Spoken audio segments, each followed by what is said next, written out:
Welcome into another edition of the Engage Jeffco Podcast. I'm Johnny. And I'm Amber. This episode kicks off our Get to Know Your Commissioner series as we sit down with Jefferson County Commissioner Lesley Dahlkemper. Commissioner Dahlkemper represents District 3, or South Jeffco, which includes Littleton, Morrison, Conifer, Evergreen, and portions of Lakewood. Amber, can you preview a bit of our conversation with the commissioner?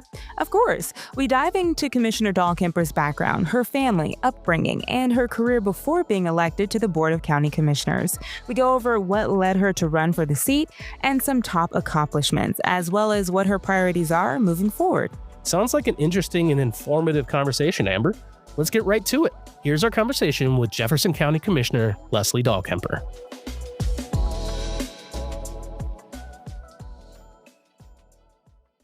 We're sitting down today with Commissioner Lesley Dahlkemper as part of our Get to Know Your Commissioner series. Thank you for sitting with us, Commissioner. Thanks so much for having me. Thanks for all the work that you do, too, with the public affairs team. Thank you. And I'm so excited to get to know you a little bit more. First, I want to start off with, tell me a little bit about yourself. So family life, passions, pets, even hometown. Our family's called Jefferson County home for 30 years. And, it's a great place to live, raise a family, work, retire. And I think we've checked almost all of those boxes off. And Jefferson County is just an amazing community. I'm originally from the Chicago area. I moved to Denver in 1989 after graduate school to work as a reporter for Colorado Public Radio. I was a general assignment reporter, and then I moved into covering politics, the state legislature, public policy issues. And I interviewed a state senator from Lakewood named Mike Feely. And as we like to joke, the interview went very well. We've been married for almost 30 years now. Wow. And, what was life like before becoming a commissioner? What were you doing? What were you thinking of doing in that time? Well, it's interesting because in my 30 years of professional experience, I've been very fortunate to do what I love. And I think that's so important to have a passion about serving the community, solving complex issues, listening to the community to find win-win solutions to the best of your ability. And I mentioned that I worked as a reporter for several years, and it was such an honor when I would interview everyday people who would trust me with their stories and to tell those stories. And it meant a lot. And along the way, I also had an opportunity to interview two former presidents, which was really quite an experience, including former President Gerald Ford, as well as Jimmy Carter. And it is especially meaningful because of Jimmy Carter's recent passing. And he had an incredible passion for housing and ensuring that families and individuals had safe, secure housing, one of the very issues that we work on as county commissioners. I went on to work at a national level in both the nonprofit and private sectors with a focus on K-12 education, making sure that students have access to great schools, that education is meeting the different learning needs of students, and also, most importantly, making sure teachers had the resources and support that they needed to be effective and successful. A big part of our work during that time was also giving the community a voice, especially those who weren't as engaged in schools for a whole host of reasons. And that was really meaningful work. When my daughter was young, I started my own business. It was a national award-winning communications firm. I did that for 10 years as she was growing up. And that's a little bit about just my professional background. What was the thing that really inspired you to run to become a commissioner? It's interesting because I had held only one elected position in the past, and I had no plans to run for elected office. And I took a little bit of a sabbatical. And my husband said to me, as I was thinking about what the next chapter looked like, you should really look into this county commissioner position that's going to open up. And I said, county commissioner, doesn't a county commissioner focus largely on land use, planning, really important issues in terms of how communities develop and grow? And he said, oh, it's much more than that. And I said, So I reached out to Commissioner Casey Ty to learn more about his work and learned that the scope and the role that a county commissioner plays really touches all aspects of the community. And for me, I've always been very mission driven. It's important to me that whatever position I'm involved in, that it gives back to the community in some way, and that I'm using those skills and talents to advance work that benefits the community. That's really important. And what I also found interesting about the role of a county commissioner is that you wear multiple hats. Not only do you focus on creating policy that affects everything from housing to open space to human services and roads and transportation, and most importantly, the budget, which dictates it all, but you're also in a quasi judicial role. Going back to land use issues, we hold hearings to determine how land will be rezoned. And on the surface, it may sound a little dry, but it's not at all. We'll have developers come forward who may own a parcel of land that is designated as agricultural, but they want to change the zoning to commercial or residential. And that has a direct impact on our communities and how those communities grow, as well as our local economy. So we have to weigh all those different factors. And then we also are in an administrative role to some degree, working with our county manager, our incredible county team on just the day-to-day work of the county and providing counsel and input. Some people may not even know that you guys touch so many things on any given day. Through your service as commissioner, what are you most proud of, that proud accomplishment that you've made? I'm sure it's several. There are a couple, but I'll lift up maybe two or three in particular. I'm especially grateful to Jefferson County voters for recently approving 1A, which removed artificial caps on dollars that we can use to reinvest in critical programs affecting the quality of life of individuals who live here in Jefferson County. And that was a big deal. Many counties had already removed the so-called Tabor cap.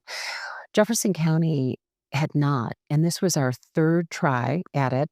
We had an incredible group of people from the business community, community members, others who were engaged in working on that issue and hearing from our community what their priorities were. So those 1A dollars will go toward two areas. One is public safety.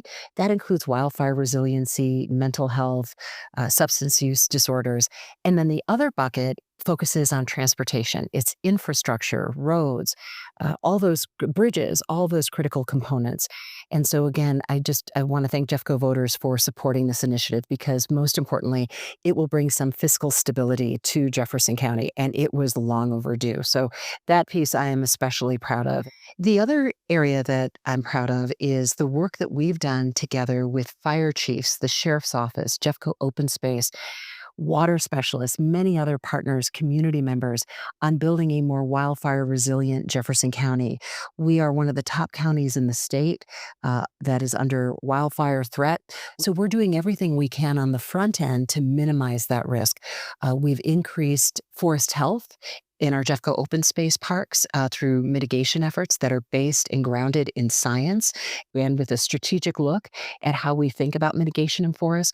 We've done a lot in terms of home hardening as well as defensible space.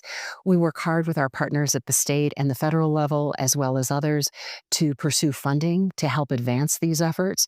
And we're now doing our best to build the capacity of the fire management team, which is under the sheriff's office, as well as our emergency management team. We're excited about those efforts. And a third area that matters a lot to me is housing affordability.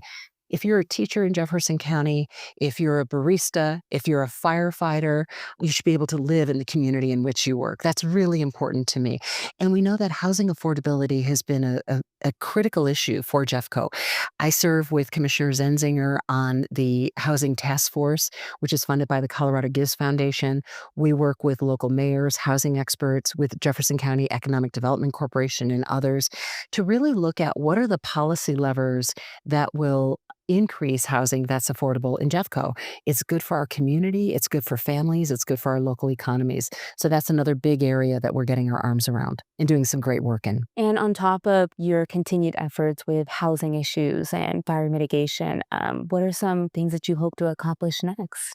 I think a top priority for us as county commissioners is to ensure that we're good fiscal stewards of taxpayer dollars. That is number one.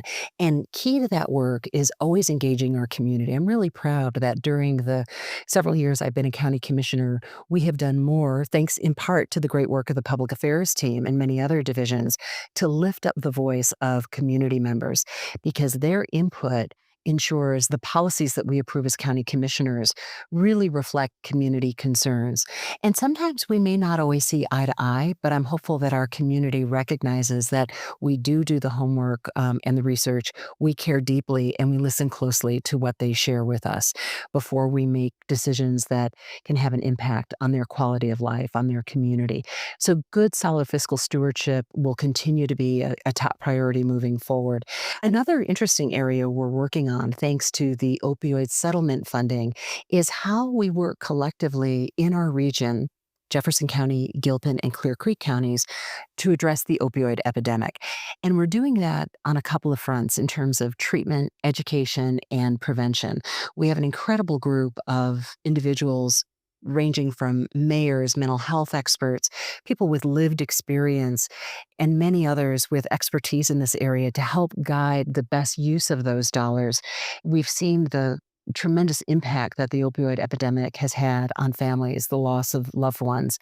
We really are very proud of the work that we have moved forward to ensure that those opioid dollars are getting into the hands of our communities to address the epidemic that we have seen. Which is so great to hear. And even during your time as county commissioner and even before county commissioner, you have such amazing, impactful service. That's what comes to mind speaking with you. And I want to know throughout your time of, serving other people and helping so many communities, what is a quote that you've clung to or words that have motivated you throughout your service? I'll tell you that the quote can change day to day depending on what issue we're working on. But one quote that has stayed with me is a quote from Congresswoman Shirley Chisholm, and she was the first African American woman to run for president. And it is one of my favorite quotes. And she said, "If they don't invite you to the table, bring a folding chair."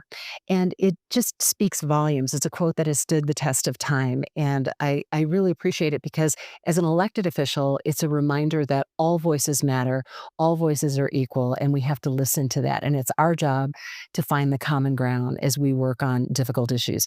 Sometimes the issues that we think are critical are different than where the community is at, and we have to pay attention to that. So I really appreciate that quote. And I also would say to our community, please engage, be part of the conversation, and most importantly, be part of the solution with us. The other story that stays with me that is also inspirational is the story of a former Colorado governor named Ralph Carr.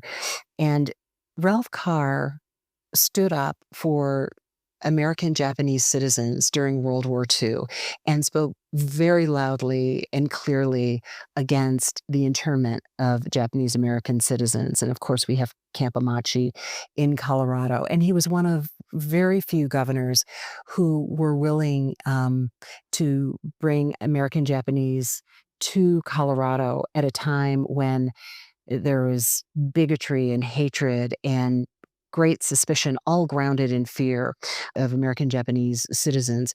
And so he had this quote that was along the lines of, "If you hurt them, then you're going to have to hurt me." And it was interesting because it would cost him his political career because everyone else around him had a very different perspective on what he was doing. But when all was said and done, it was about doing the right thing. And I have immense amount of respect. And I actually think that story, looking back at our history and applying it today, is incredibly relevant as we see fierce attacks on LGBTQ, on transgendered individuals in our community. We see attacks on immigrants who contribute to our community, who often are working the jobs that no other folks want to take on, and who are paying taxes. But there is this fear-based culture, and as a community, we have to step up to that, and we have to say, not here, not anytime, and we do not condone any hate or bigotry in our community. And we as individuals need to step up now more than ever. We should always step up. But I think that he is really an exemplar during a very dark time in our history of a leader who did exactly that.